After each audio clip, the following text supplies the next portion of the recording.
안녕하세요. 수학도사 잼수학입니다.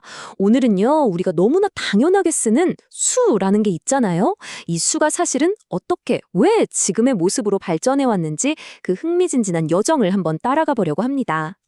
모든 것의 시작은 정말 단순한 질문이었어요. 저게 몇 개지? 바로 센다는 행위 말이죠. 이건 너무나 근본적인 개념이라 뭐랄까 마치 인류가 처음부터 알고 있었던 것 같은 느낌이 들 정도죠. 이게 바로 우리가 처음 만나는 수, 자연수입니다. 뭐 양 한 마리, 두 마리 이렇게 눈에 보이는 것들을 셀 때 정말 완벽한 도구였죠. 이 자연수의 세계 안에서는 모든 게 아주 깔끔하고 명확했어요. 그런데 말이죠. 이 완벽해 보이는 세계에 생각지도 못한 아주 큰 문제가 숨어 있었습니다. 자, 그 문제가 뭐였을까요? 바로 가진 것보다 더 많이 빼야 할 때였어요. 이때 인류는 처음으로 거대한 수학적 벽에 부딪히게 됩니다. 생각해보세요. 3 빼기 5. 지금 우리한텐 너무 당연한 계산이지만 자연수의 세계에선 이 질문에 답을 할 수가 없었어요. 답이 존재하지 않았으니까요. 빚을 졌다거나 뭔가 부족하다거나 심지어 아무것도 없다는 그 개념조차 표현할 방법이 없었던 거죠. 수학자들은 깨달은 거예요. 아, 우리가 가진 이 자연수라는 도구만으로는 이 세상을 다 설명할 수가 없구나 하고 말이죠. 그래서 이 문제를 해결하기 위해서 인류는 정말 혁명적인 생각을 해내야만 했습니다. 그게 바로 0의 발명이었습니다. 여러분, 이건 그냥 숫자 하나가 추가된 게 아니에요. 없음이라는 개념을 드디어 수로 인정한, 이건 거의 철학적인 대혁명이었죠. 정말 역설적이지 않나요? 이 없음의 발견이 수학의 모든 것을 가능하게 만들었다는 게 말이에요. 자, 이렇게 영과 음수를 받아들이면서 드디어 정수의 세계가 열립니다. 이제 어떻게 됐을까요? 어떤 뺄셈을 하더라도 그 답이 항상 이 정수라는 세상 안에 존재하게 된 거예요. 수학적으로는 이걸 뺄셈의 댕에 닫혀 있다라고 말하거든요. 1에서만 시작하던 수직선이 이제 양쪽으로 쫙 무한히 뻗어나가면서 완벽한 균형을 찾게 된 거죠. 자, 이렇게 뺄셈 문제를 멋지게 해결했어요. 이제 다 끝난 것 같았죠? 그런데 아니었습니다. 곧바로 또 다른 아주 골치 아픈 문제가 고개를 들기 시작했어요. 바로 나누기 문제였습니다. 마치 뺄셈이 자연수의 약점을 드러냈던 것처럼 이번엔 나눗셈이 정수의 한계를 아주 명확하게 보여줬습니다. 예를 들어 볼까요? 빵 7개를 두 사람이 나눠 먹는다고 생각해 보세요. 현실에선 너무나 가능한 일이죠. 하지만 정수의 세계에서는요? 답이 없어요. 왜냐? 7 나누기 2의 결과는 정수가 아니니까요.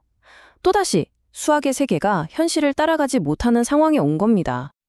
그럼 해결책은 뭘까요? 네, 바로 그거였습니다. 정수 1과 2, 2와 3, 이 숫자들 사이에 텅 비어있는 그 광활한 공간을 새로운 종류의 수들로 촘촘하게 채워 넣는 거였죠. 그렇게 해서 등장한 게 바로 유리수, 즉 분수입니다. 모든 분수를 나타내는 정말 무한히 빽빽한 먼지 같은 점들로 가득 차버린 거예요. 이제 드디어 나눗셈에 대해서도 이 수 체계가 닫히게 된 겁니다. 정말 훨씬 더 강력한 도구를 손에 넣게 된 거죠. 이제 수직선은 정말 완벽해 보였어요. 어떤 두 유리수를 골라도 그 사이엔 또 다른 유리수가 있으니까요. 빈틈이 전혀 없어 보였죠. 그래서 수세기 동안 사람들은 그래, 유리수면 충분해. 이게 수의 끝이야 라고 믿었습니다. 하지만 여러분, 이 완벽해 보이던 세계를 송두리째 뒤흔들어 버릴 정말 충격적인 발견이 바로 코앞에 기다리고 있었습니다.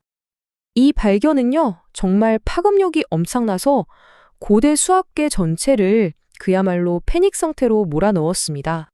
그 발견의 주인공은 바로 고대 그리스인들이었어요. 그들은 자신들이 믿어왔던 수의 세계, 그 완벽한 질서를 무너뜨리는 무언가를 발견하고 맙니다. 그게 뭐였냐면 아주 단순한 정사각형의 대각선 길이였습니다.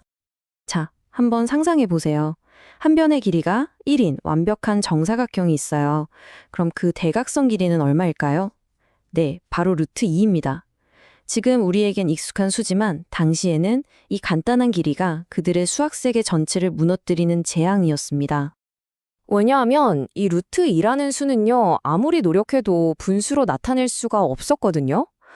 분명히 눈앞에 존재하는 길인데 자신들의 수직선 위에는 존재할 자리가 없는 말 그대로 유령 같은 수였던 거죠.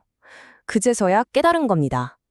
빽빽하게 꽉 채워진 줄 알았던 수직선이 사실은 셀 수도 없이 많은 구멍들로 숭숭 뚫려 있었다는 걸요. 이 구멍들이 바로 무리수입니다. 자, 이제 이 마지막 구멍들까지 완벽하게 메우기 위해서 모든 것을 품을 수 있는 궁극의 확장이 필요했습니다. 그래서 우리는 기존의 유리수라는 점들과 그 사이사이를 채우는 무리수라는 구멍들을 모두 합칩니다. 그리고 마침내 실수라는 최종적인 수의 세계에 도달하게 됩니다. 이제 수직선은 더 이상 점들의 모임이 아니에요. 그야말로 단 하나의 빈틈도 없이 매끄럽게 이어진 완벽하고 연속적인 선 그 자체가 된 겁니다. 이 실수라는 개념 덕분에 우리는 길이, 시간, 무게처럼 세상에 존재하는 모든 연속적인 양들을 완벽하게 측정하고 표현할 수 있게 된 거죠. 자, 그럼 우리가 지금까지 함께 걸어온 이 놀라운 여정을 한번 되짚어 볼까요? 보셨듯이 우리가 배우는 수의 분류는 그냥 외워야 할 목록이 아니에요. 하나의 문제를 해결하면 새로운 문제가 나타나고 그 문제를 해결하기 위해 또다시 생각의 범위를 넓혀나간 인류지성의 위대한 탐험 기록인 셈이죠.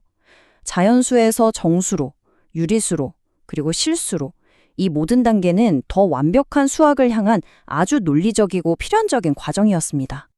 우리는 이렇게 가장 단순한 셈에서 시작해서 빈틈없는 연속체라는 개념까지 도달했습니다. 그런데 말이죠. 모든 위대한 여정이 그렇듯이 한 이야기의 끝은 언제나 훨씬 더 흥미롭고 어쩌면 머리가 좀 아파오는 새로운 이야기의 시작이 되곤 합니다. 우리는 자연수가 정수에, 정수가 유리수에, 유리수가 실수에 포함된다는 걸 봤잖아요? 그럼 당연히 실수가 제일 크고 자연수가 제일 작겠죠?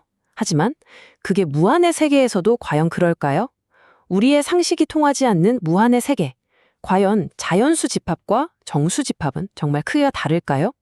이 기묘하고도 흥미로운 질문에 대한 답은 다음 시간에 함께 알아보도록 하겠습니다.